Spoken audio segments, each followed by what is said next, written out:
Hola. Hola, Eli. Al revés, espera. Tú. Ahí está. Hola. Hola, Eli. Muchas Muy gracias por estar bien. acá. Bueno, Gracias Elisa por la Carrizajo invitación. es... No, de nada. Gracias a vos por estar. Elisa Carrizajo, hago brevemente la presentación que la quería hacer antes y me puse ansiosa y te invité. Elisa Carrizajo es actriz, directora y dramaturga. En 2003, junto a Valeria Correa, Pilar Gamboa y Laura Paredes, fundaron Piel de Lava.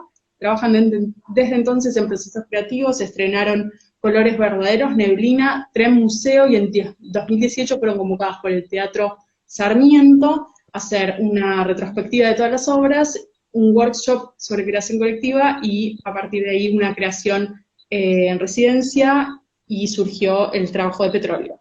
En 2018 estrenan La Flor, una película junto con Juan Perocine, y Elisa protagoniza también en el 2018 Cetáceos, se estrena Cetáceos, ¿verdad? Sí, ese mismo año se estrenó. Bien. Bueno, Eli, ¿cómo estás? En cine. ¿Mm? En cine. Claro, ¿Me escuchás en bien? realidad no me quedé pensando porque se estrenó creo que el año anterior en el Bafisi, pero en cine se estrenó ese mismo año. Sí, Ahí va. me acuerdo porque fui embarazada al estreno como de 8 meses. 2018 no, pero 2017, 2018 en cine, Cetáceos. Se me corta un poquito, no sé si es tu conexión, ¿se escucha, se ve bien? ¿O es Yo la te veo mía? perfecto. Sí, no lo sé. No lo sé. Si no puedo probar, a ver, abrir la puerta. Por ahí funciona.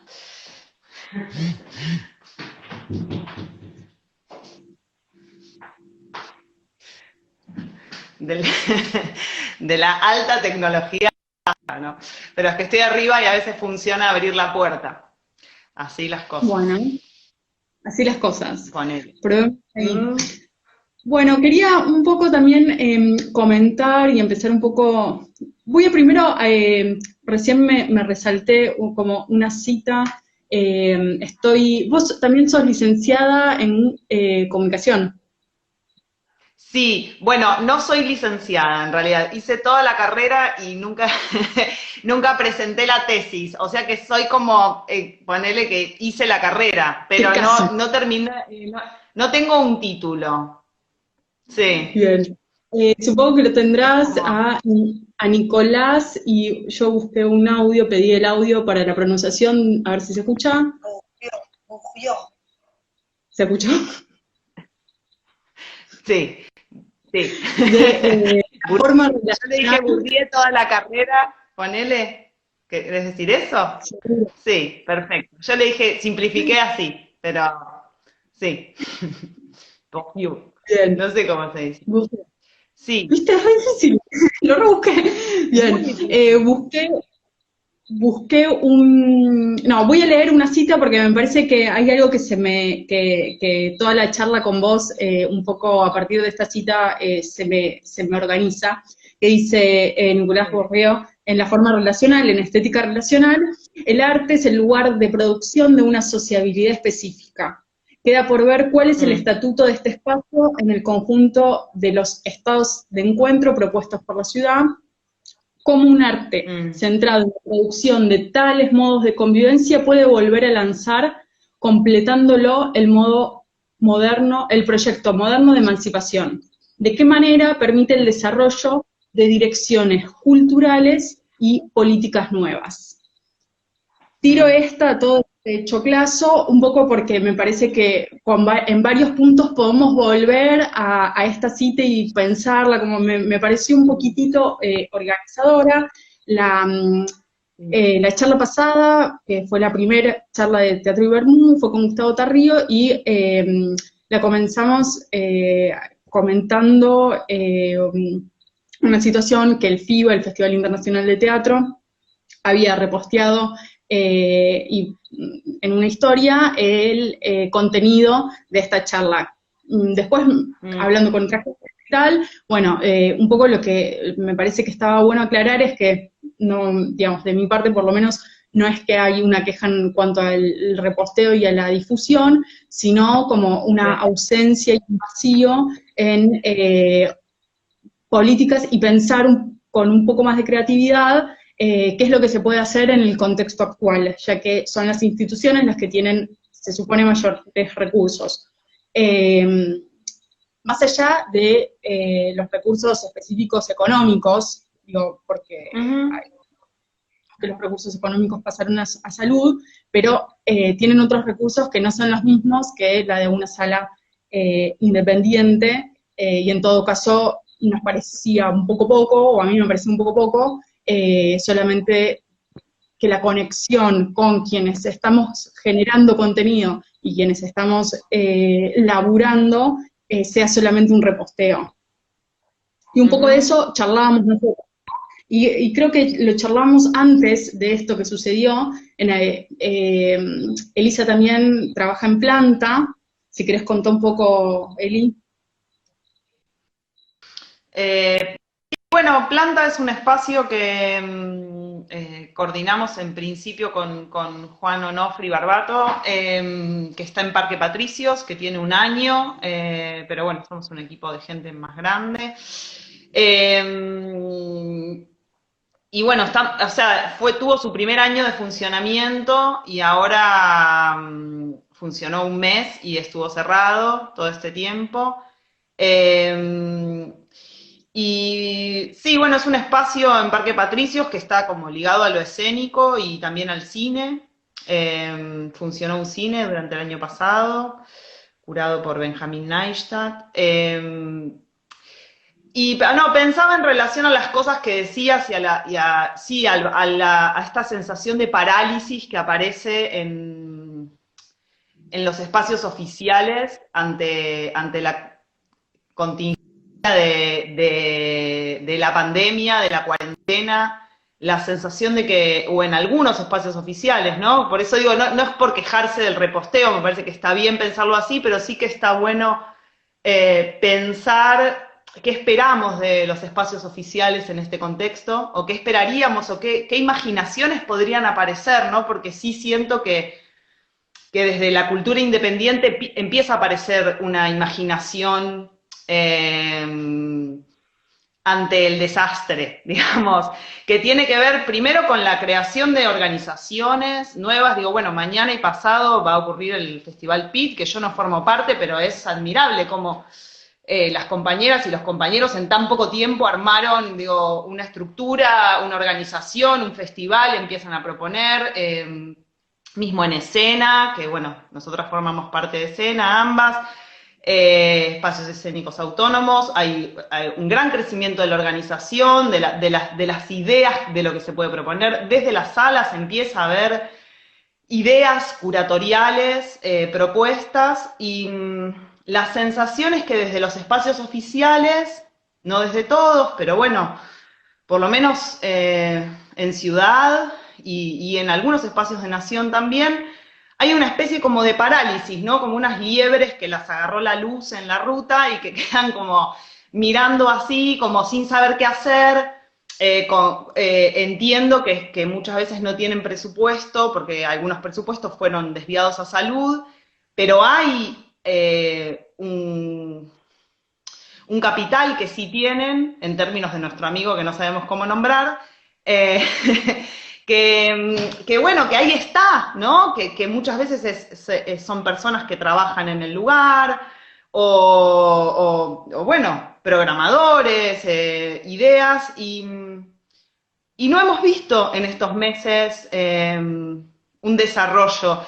Y evidentemente muchas de las ideas, y ahí sí vuelvo a la cita, sobre cómo imaginar futuros posibles, van a venir del campo de la cultura, porque evidentemente tenemos que encontrar nuevas formas de relacionarnos. Evidentemente apareció, digamos, como las pantallas y la vida virtual. Bueno, la otra vez vi toda la discusión sobre lo virtual y Me parece genial la posición, no encuentro otra palabra, así que me refiero a virtual para nombrar todo lo que ocurre en la red, pero bueno, no sé, son todas palabras viejas, me suenan todas viejas.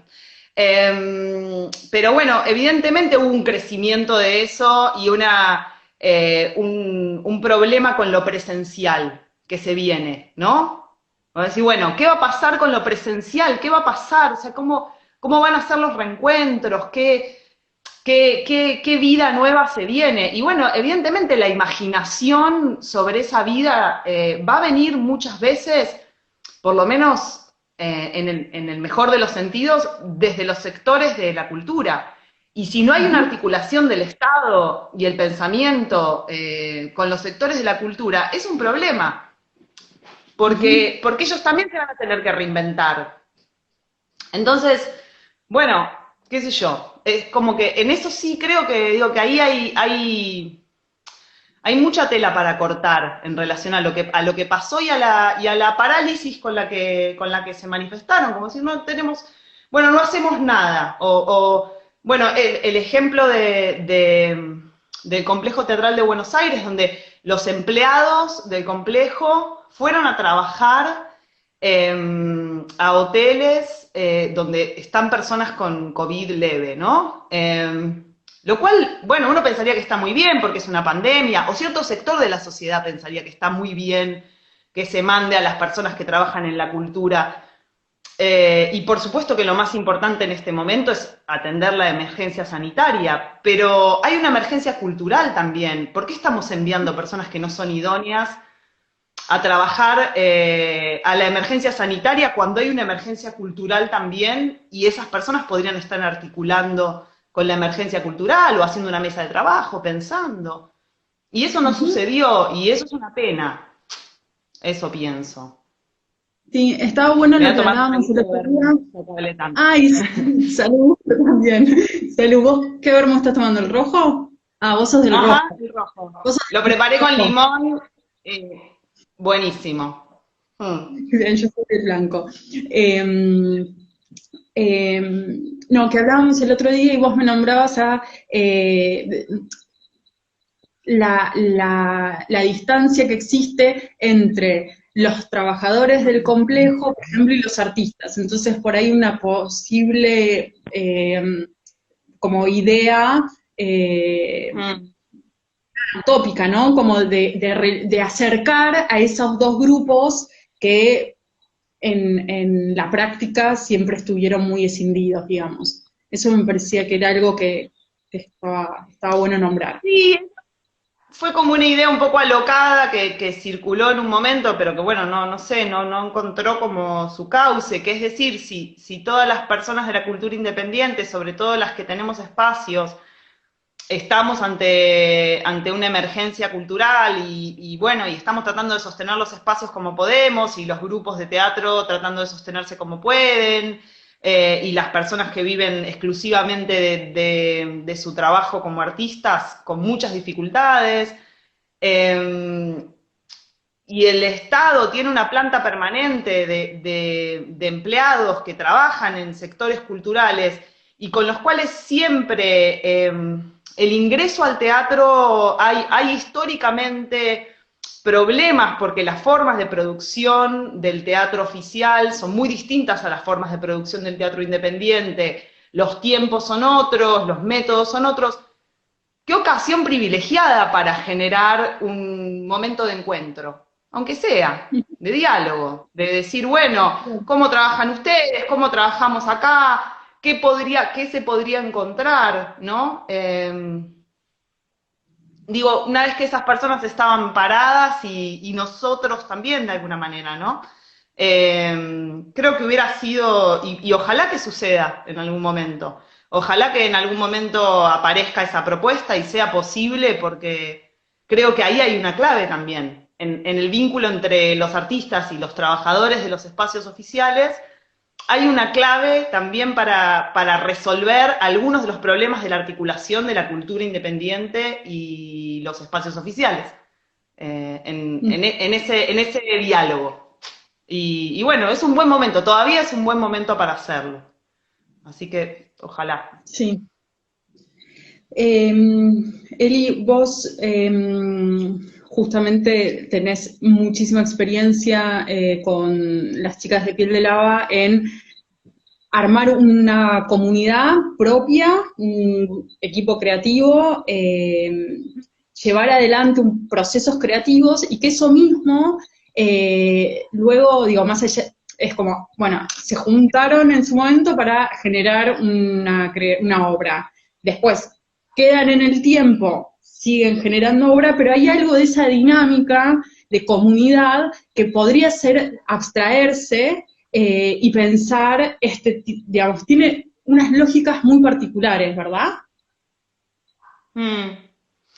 Y sí, es una, o sea, no es una lógica aislada, porque es una lógica que viene del entrenamiento en los talleres y que viene de la formación que tuvimos y que es un poco, yo creo, la lógica de muchas de las personas en las artes escénicas, por lo menos en el contexto que nos rodea. Pero bueno, tiene la particularidad de haberse sostenido 17 años en el tiempo y de seguir existiendo, digamos. Entonces eso creo que sí nos deja una información. Nosotras, bueno, cuando hicimos la residencia en el Teatro Sarmiento, que ahí una de cal y una de arena, digo, estábamos hablando del Complejo Teatral de Buenos Aires y todo, esto es una política pública con curaduría de Vivitelas, eso es una política pública que genera una articulación entre el teatro oficial y el teatro independiente. Ahí hubo una articulación, hubo una posibilidad de dialogar nuestros modos de trabajo con los modos de trabajo del teatro oficial. Paréntesis. Bueno, y cuando hicimos la retrospectiva, que dimos un taller de creación grupal, o sea, teníamos que dar un taller y nunca habíamos dado clase las 4 juntas. Dábamos clases de a 2 o de a 1 entre nosotras, pero nunca las 4 juntas. Y como que fue, bueno, ¿qué workshop damos? Y ahí pensamos en la creación grupal. Y bueno, ahí empezó a aparecer que a lo largo de los años sí habíamos juntado un montón de información sobre cómo se trabajaba en grupo y cómo se creaba grupalmente y cómo se generaba una horizontalidad a la hora de crear y de tomar decisiones.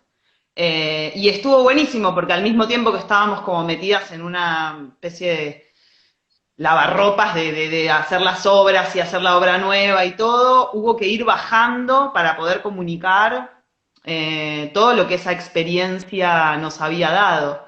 Y esa experiencia tiene mucho que ver con la horizontalidad, aunque después estés en procesos donde hay un director, a veces no importa eso, a veces los procesos, digo, cuando los actores o los intérpretes, digamos, se entienden como personas que proponen, que están ahí, que son parte del proceso, bueno, eso después genera procesos que tienen una horizontalidad de por sí. Es decir, no, aunque haya un director, es una forma de trabajo que tenemos. Y que me parece que volviendo a la cita del principio, ahí tenemos una información política, digamos. Tenemos una información sobre cómo pensar la política o cómo pensar, no sé, formas de reconstituir el tejido social ahora mismo, ¿no? Como hay una información en nuestra comunidad, podría pensarse, que tiene que ver con las formas de creación horizontal y grupales, con la gestión de los espacios también, ¿no? Cómo se producen, cómo se sostienen, cómo se relacionan las formas de trabajo y las formas de afecto, qué sé yo. Parece que ahí hay como mucha data. Ujú. Y algo, digamos, en relación a su experiencia, porque ustedes cuando tuvieron que hacer en el 2018 hicieron retrospectiva de todas sus obras, el taller, entonces seguramente tuvieron que, digamos, rehabilitar todas sus obras y en eso también volver a pasar por la experiencia y en eso tenían información. Por otro lado, la necesidad de comunicar algo que ustedes estaban mismo entrenando, ¿no? Sí, claro. Sí, fue Bueno, como muy... Sí. no, dale, contame. después te pregunto. No, que eso, que creo que hay algo de, por eso insistía con, bueno, cuando sí hay políticas públicas que funcionan o cuando sí hay una política pública o una curaduría que piensa, yo creo que hay algo del programa en sí mismo que está pensado de una forma que permite, o sea, que el hecho de volver a hacer las obras no sea una especie de grandes éxitos o como, sino que sea una plataforma de creación de lo próximo. Eso está bueno, ¿viste? Y dar clases lo mismo, como que bueno, es un momento de autorreflexión también dar clases. Es como pensar en lo que, bueno, lo que haces, lo que sabes hacer, qué podés comunicar, qué sé yo. Ujú. Sí. Después vos nombrabas que, bueno, ustedes trabajan de una forma horizontal, pero seguramente sí hay ciertas o reglas o, digamos, hay ciertos mecanismos internos que deben funcionar a ustedes para que la cosa avance y funcione.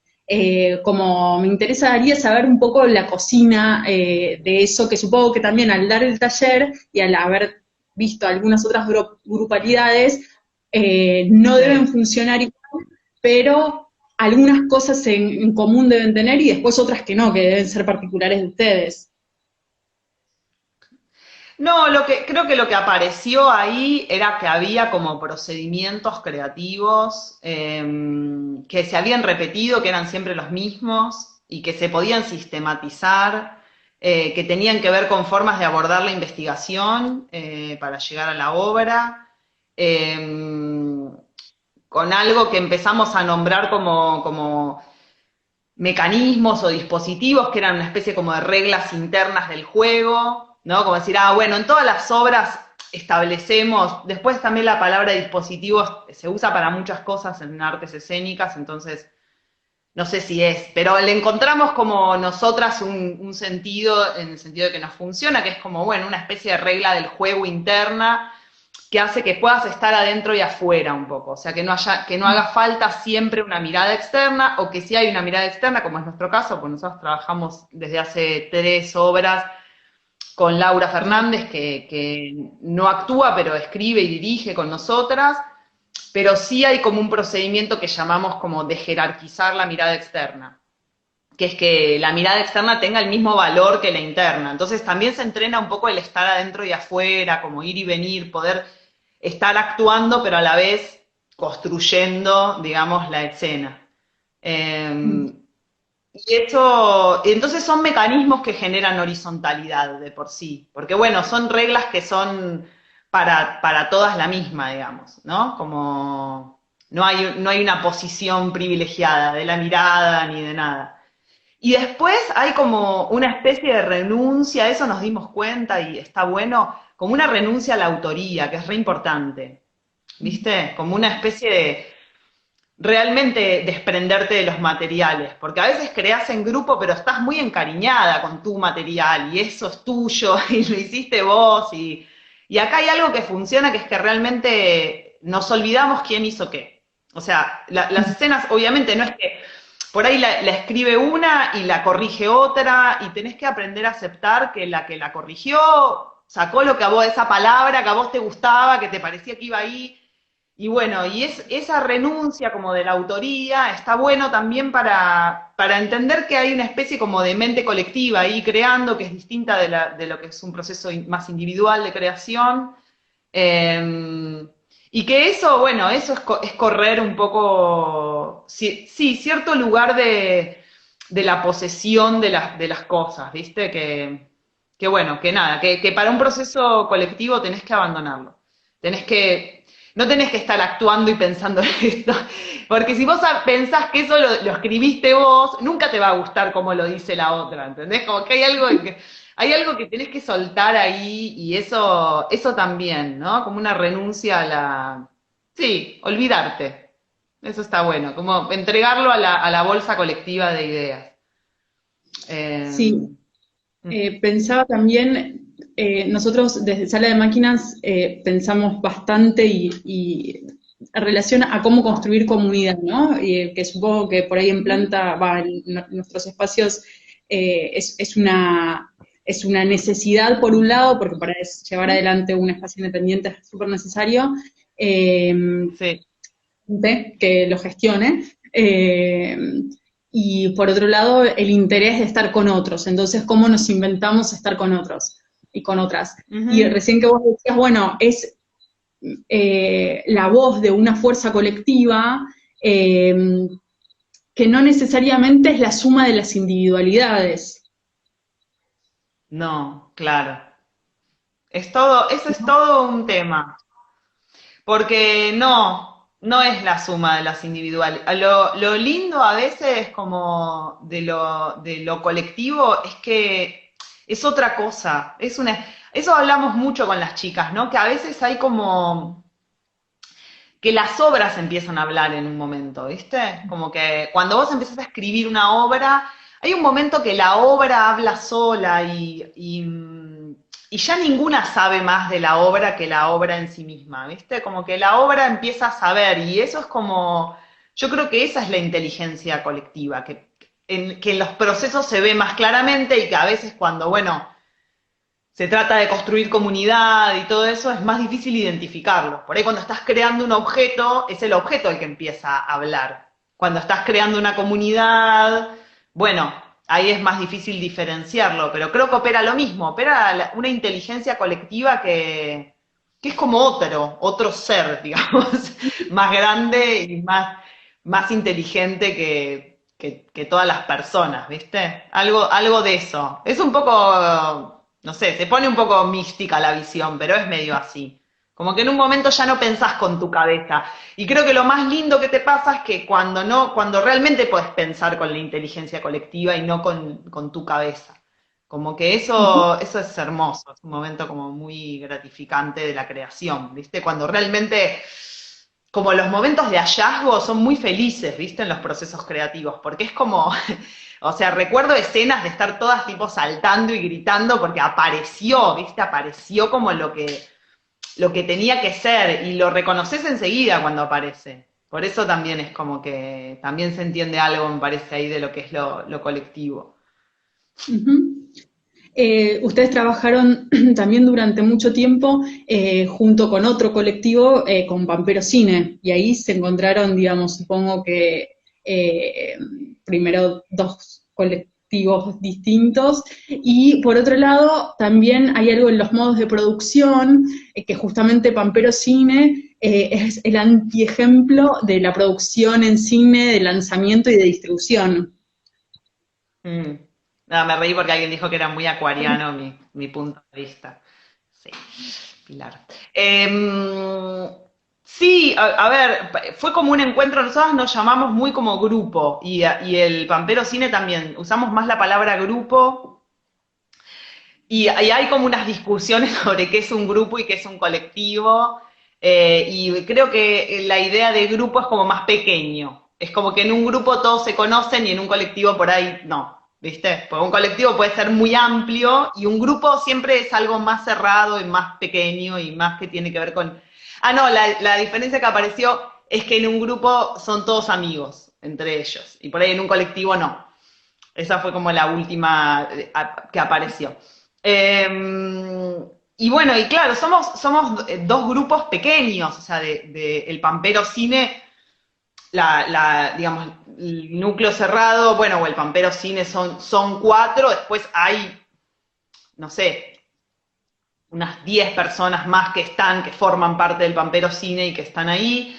Lo mismo Piel de Lava, digo, bueno, trabajamos con Laura, con Mariana Mitre, que es nuestra productora, ahora con Rodrigo González Garillo, que somos, bueno, digo, hay un núcleo ahí que se extiende de Piel de Lava, pero el grupo somos nosotras cuatro y el Pampero también son cuatro personas, entonces también había ahí como una especie de reflejo de estas formas de trabajo y hubo mucha discusión a lo largo de los años sobre la forma en la que funcionaban ellos y la forma en la que funcionábamos nosotros. Son distintas, son como, ellos tienen como una forma de funcionar donde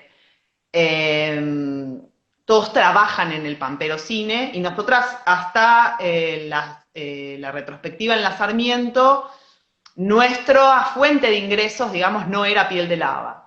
Entonces eso implicaba una especie de libertad de forma de funcionamiento, que era que, bueno, cuando a una le salía un trabajo que atentaba contra el proceso que estábamos haciendo, muchas veces había que permitir que ese trabajo se hiciera porque sí, porque el grupo no exigía, digamos, como esa exclusividad.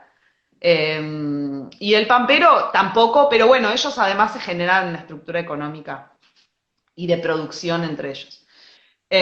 Y yo creo que de todo ese como caldo de pensamiento grupal también se hizo la película, ¿no? Como de, bueno, qué es un grupo, cómo se produce, cómo se está en el tiempo, cómo se convive, qué sé yo, cómo se comparten las ideas, más allá de que la experiencia de La Flor es muy distinta porque, bueno, Mariano es el guionista y el director, entonces ahí sí, ellos también su estructura de creación es distinta, porque ellos, por ejemplo, van rotando los roles. Uno es director, otro es productor, y después al revés, ¿no? En la película de otro, el otro produce, el otro edita, van como encontrando sus estructuras de funcionamiento de forma distinta que nosotras, que todas hacemos todo, sería.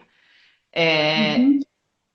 Está bueno pensar que la grupalidad ocurre igual, que no es solo porque producimos horizontalmente y todas siempre hacemos lo mismo, que ese es un grupo y no sé qué. Se puede ser un grupo de muchas formas diferentes y se puede circular como los procesos creativos de muchas formas diferentes.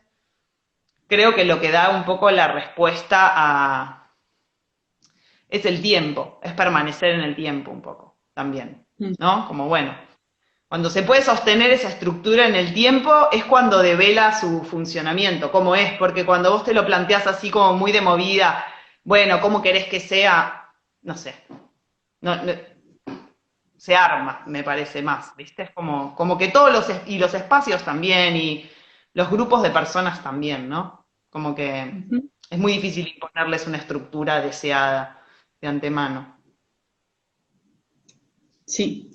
Estamos en Teatro y Bermú para los que se suman ahora. Este es un ciclo de charlas donde invitamos a alguien del ambiente de teatro a charlar y a tomar un Bermú La Fuerza. Salud, gracias Eli. Estamos con Elisa Carricajo, charlando un poco de teatro.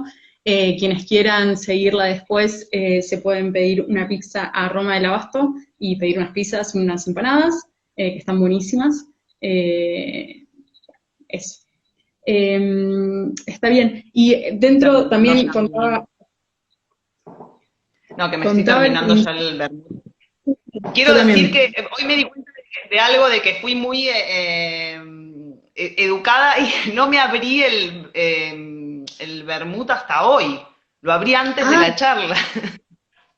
Lo estaba abriendo y muy dije, pero ¿por qué? Con lo que me gusta, pero lo tuve ahí como guardadito. para Así que el ahí está. evento, para el evento. Para el evento.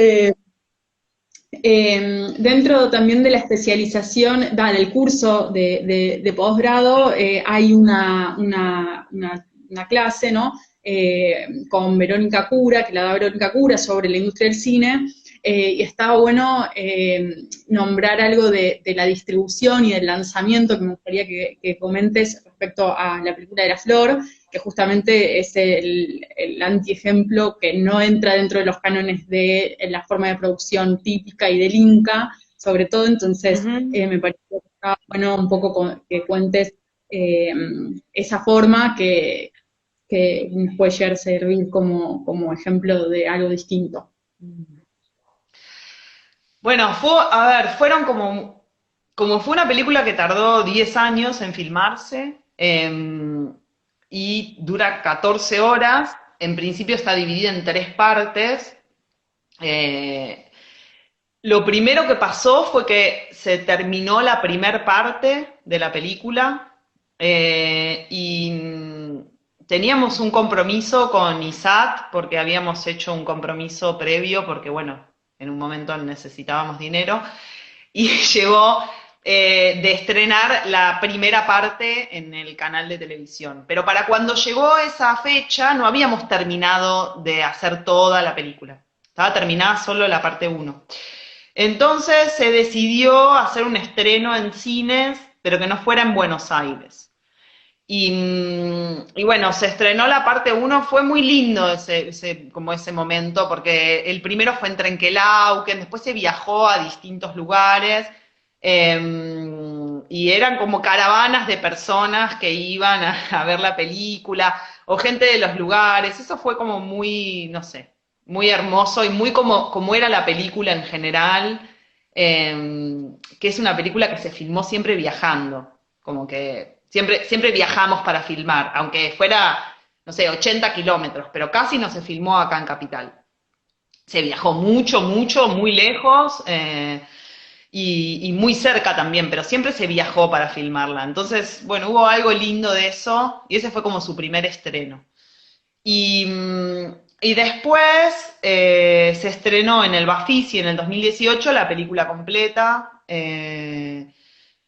con sus 3 días de proyección, más o menos de 5 horas cada uno, y ahí empezó una ruta de exhibición compleja, porque bueno, había que encontrar dónde pasarla, y había una decisión muy firme de parte del Pampero Cine de solo pasarla en cine, de no ponerla en una plataforma, de no, digamos, hubo una decisión que duró 2 años y que bueno, generó como una especie de dificultad de exhibición, pero bueno, también una posibilidad de inventar posibilidades nuevas de exhibición de cine. Hicimos algunas en planta, que bueno, estuve ahí y fue muy lindo, como muy divertido, porque la gente venía 3 días seguidos a ver la película, ¿no? O por ahí era, por ejemplo, viernes, sábado, domingo, o 3 domingos, ¿no?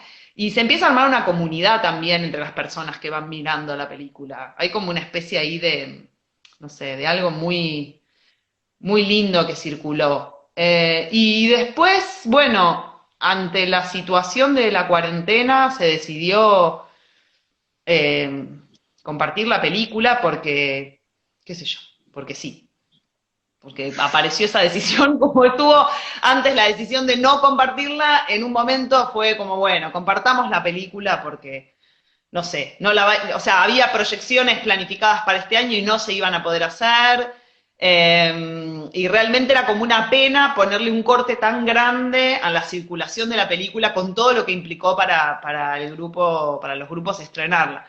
Y bueno, estuvo buenísimo, fue como, o sea, fue otra dimensión, ¿no? Del alcance que puede tener la película. No sé, no sé, la vio muchísima gente, no sé, ahora no quiero decir un número porque no me acuerdo y creo, por ahí digo un número ridículo.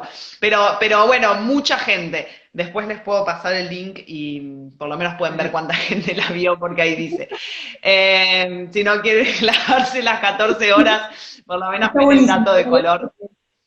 Está buenísimo. Leía en la digamos, como la estructura argumental o la estructura de desarrollo de película que no, justamente no es la típica tampoco en la producción de esa, entonces se permite muchas libertades que si tuvieses justamente, por ejemplo, que rendir un subsidio del Inca, no podrías darte esos gustos y no podrías No, escribir de esa. no.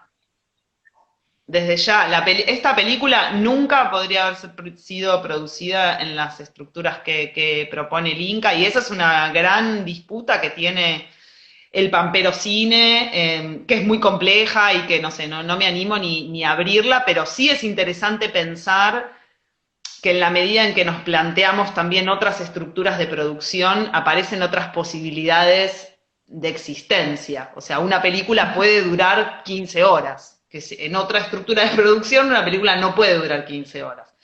Bueno, ahora sí, una película puede durar 15 horas porque ya hay una que dura 15 horas y que se tardó 10 años en filmarla y bueno, y está muy apoyada, creo, y eso también tiene que ver con cómo dialoga el Estado con nuestras estructuras que son de afecto y de responsabilidades mutuas, está muy apoyada en una comunidad o en un grupo que decidió llevar adelante ese proyecto, y que lo sostuvo a lo largo de 10 años, y que lo sostuvo por una creencia, digamos.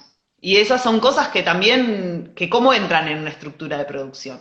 ¿Cómo se piensa en una estructura de producción en estos términos?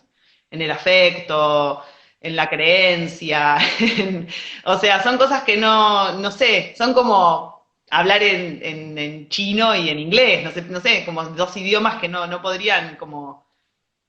Y a la vez, bueno, la película se hizo con eso, ¿no? O sea, se hizo obviamente, con fondos que fueron consiguiendo y que podemos discutir también, digo, hay también una discusión posible sobre qué implica para determinadas personas acceder o esperar o lo que sea. Eso me parece una discusión válida también. Pero me parece que es como muy rescatable también para alguien que se propone producir, saber que con lo que tenés, que sos vos y tus amigos, y las ganas y las ideas, también se puede filmar, digamos, ¿no? O sea, como también se puede hacer, que es un poco una especie de sentido común que tenemos en las artes escénicas o en el teatro independiente, que es, bueno, tenés ganas de hacer una obra, juntate con tus amigos, ensayá y hace una obra. Y bueno, en el cine a veces eso parece como más difícil. Entonces, lo cual no es hablar mal de las estructuras industriales, que están bien, que funcionan, que dan trabajo, que para algunas películas son lo que la película necesita, pero que también pueden existir otras. Eso está buenísimo. Me parece que es Ujú. como súper importante de rescatar. Está buenísimo, Eli. Nos queda no mucho tiempo y no quiero dejar de comentar también algo más relacionado como al contexto actual, qué es lo que está haciendo Planta con las audioguías, que cuentes un poco, bueno, ante la imposibilidad de encontrarnos físicamente, el teatro justamente lo pensábamos únicamente, o lo pensamos, y esta es una discusión posible, únicamente presencial, qué es lo que pasa con los espacios escénicos, con el teatro, con la distancia, con la ausencia y con las plataformas. Entonces quería un poco que me cuentes de Planta y qué estás haciendo o cuáles fueron tus experiencias Mm. en este sentido. Bueno, lo que nos pasó, la verdad que los primeros meses estuvimos como, creo que el primer mes como un poco diciendo como no vamos a hacer nada, no vamos a hacer nada virtual, no vamos a ceder a esto, no, no, no, no. Em, y después fue como, bueno, o sea, algo hay que empezar a pensar, como hay que, como bueno, como también, viste, no ser un viejo en un punto, como decís, che, bueno, está esta posibilidad, o sea, está este mundo, ¿qué podés pensar respecto de esto también que está pasando, ¿no? Y estábamos en ese momento con Juan y con Melina Celdes, que es quien hace la curaduría de la sala con nosotros y con el resto de los amigos de la sala, también pensando mucho en la salud y en qué pasa con la relación de las artes escénicas y la salud, y por qué en un contexto donde lo que está como sobre la mesa es la salud, estamos tan fuera del debate, ¿no? Como nuestras prácticas a veces tenían que ver con la salud, ¿no? Sobre todo, bueno, porque en Planta por ahí hay mucha gente que va a entrenar, digo, una cosa muy básica, y ya no están yendo. Y porque también hay una relación del contacto físico y de la salud y toda una serie de cosas. Entonces, como dijimos, bueno, ¿qué podemos hacer? Como, ¿cómo podemos hablar de esto en este momento que hay tanta información circulando y todo? Y se nos ocurrió la idea de proponer prácticas, ¿no? Como decir, bueno, no hablemos más, no hablemos, no salgamos a hablar, pero pensemos en la posibilidad de proponer una práctica. Y la idea que apareció fue decir, bueno, tratemos de que esa práctica no implique la visión, porque bueno, la visión está muy saturada y muy convocada en este contexto. Y ahí apareció lo de las audioguías, que ya hubo una primera edición y ahora va a haber otra, y esperamos seguirlo haciendo aún cuando se pueda volver a la vida presencial, porque nos gusta y nos divierte. Y lo que empezó a pasar de interesante también fue que como que la idea era decir, bueno, ¿cómo generamos comunidad también, ¿no? En este momento.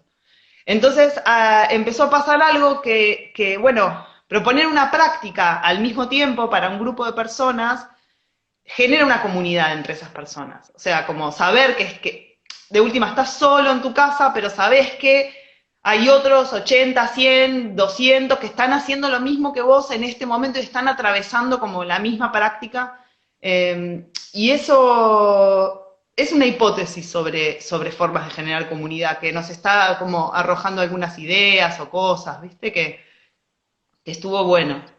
Y después me pasó que me puse a probar con Lisandro Rodríguez, habíamos hecho una obra que se llamaba Un Trabajo, que ya tenía un dispositivo que era muy parecido a nuestra vida ahora, porque yo estaba filmada y él estaba en off y me hablaba, era una obra de teatro, pero como que arrancó la pandemia y fue como que volvió con todo, fue como, la vida es como en esta obra. Claro. Claro, era como todo el día, o sea, lo habíamos planteado, en realidad era como la obra era un poco distópica o tenía una hipótesis de futuro, como la idea de que la gente en el futuro no iba, porque ya nos habían contado que había unas cápsulas donde la gente filmaba programas de televisión, pero esto fue hace 4 años, pero bueno, y te hablaban te hablaban, pero vos no veías a nadie. Entonces un poco esa fue como la hipótesis disparadora de ponernos a laburar. Y bueno, y entonces justo Agustina Muñoz y Bárbara Hang están haciendo la curaduría del CCK de Escénicas, un programa que se llama El Trabajo del Artista, y entonces empezamos a hacer como una especie de revisita por una propuesta de ellas a esta obra, y ahora estamos haciendo como una especie de secuela de esta obra, pero virtual. Lo cual también es muy divertido porque como que no hay muchas secuelas en el teatro, nunca haces la parte 2 de una obra. No sabemos si es la parte 2, pero como que también tiene algo gracioso. Y bueno, lo que me pasó fue que,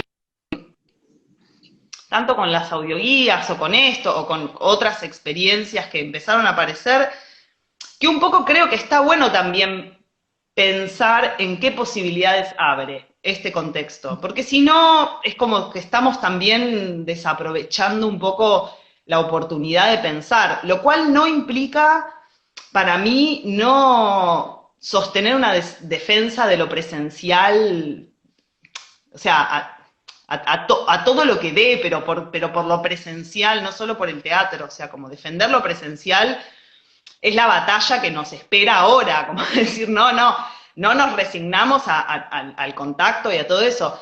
Eso me parece que es una posibilidad y es una batalla, pero que, por otro lado, en relación a las artes escénicas, aparecen un montón de posibilidades nuevas que tal vez no nos hubiéramos puesto a explorar, o que ya estábamos explorando, pero no con tanta claridad.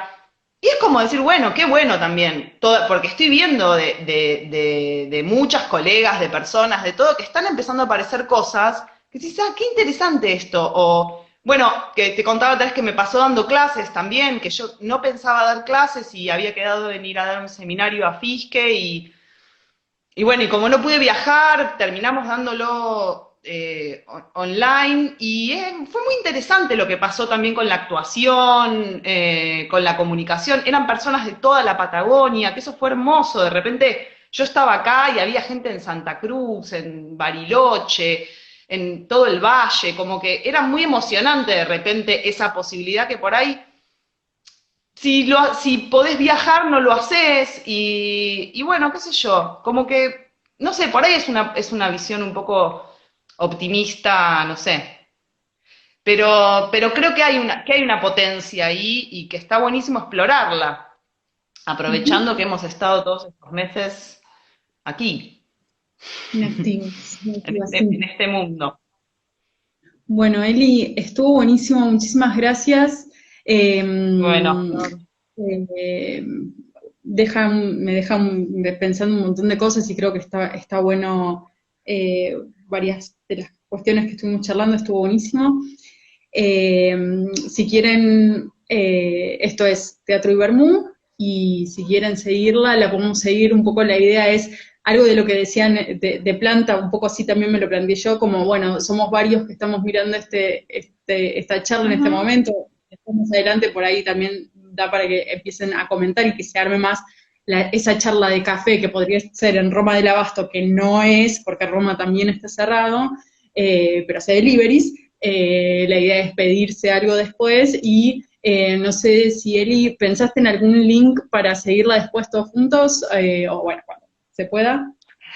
Sí, bueno, un link es el de la flor, por si alguien no la vio, que está en la página www.wearecabinet.com. Con K. Pero si ponen, sí, Cabinet, o sea, es Cabinet con K, We Are Cabinet. La página se llama Cabinet y está ahí. Y también pensé en otra cosa que fue lo que más me gustó de todo lo que vi, pero me anoté cómo se llama la página porque si no me voy a olvidar. Lo vi al principio de la cuarentena por recomendación de mi amiga Fernanda Larcón, que es una genia y siempre me recomienda cosas hermosas. Es un documental sobre Donna Haraway que se llama Cuentos para la supervivencia terrenal. Y que está muy, la verdad que fue muy bueno verla apenas empezó la cuarentena, fue como muy, no sé, habla mucho de muchas cosas muy bellas, ahí está el link. Gracias. La página se llama La Lulula TV. La Lulula TV. Perdón que no escribo, pero estoy medio... No, muy bien. eh, Lo subimos en un posteo también para que esté un poco más Buenísimo. accesible. Y es un documental, la verdad, muy bello. Un acercamiento a Donna Haraway, si alguien, bueno, la quiere conocer o acercarse un poco a su pensamiento. Unas ideas hermosas sobre cómo vivir la vida y cómo llegar a la edad que tiene ella ahora, que son unos 70 y pico, o que tiene cuando se filmó el documental, que nos pasé mucho. Con esa vitalidad y esa belleza y cómo, no sé, como algo muy vital. Y bueno, y ella también trabaja con la ciencia ficción, así que es un momento muy interesante para revisitarla, porque, no sé, como que ya viene pensando mucho en las cosas que están pasando. Ahí está. Genial. Ahí, gracias. Bueno, Buenísimo. Gracias, Eli. La seguimos, si quieren, el jueves que viene a las 19. Vamos a tener una charla con Valeria Lois. Si llaman a Roma del genial. Abasto y dicen que son de teatro y vermú, tienen 10% de descuento. Así que y las empanadas de pollo, insisto, están buenísimas, las de verdura también. Y hay pizzas que están muy, muy buenas. Gracias, Eli. La seguimos Bueno, nosotras seguro ahí en escena y tal. Y bueno, buenas tardes. dale. Gracias. Gracias. Chao.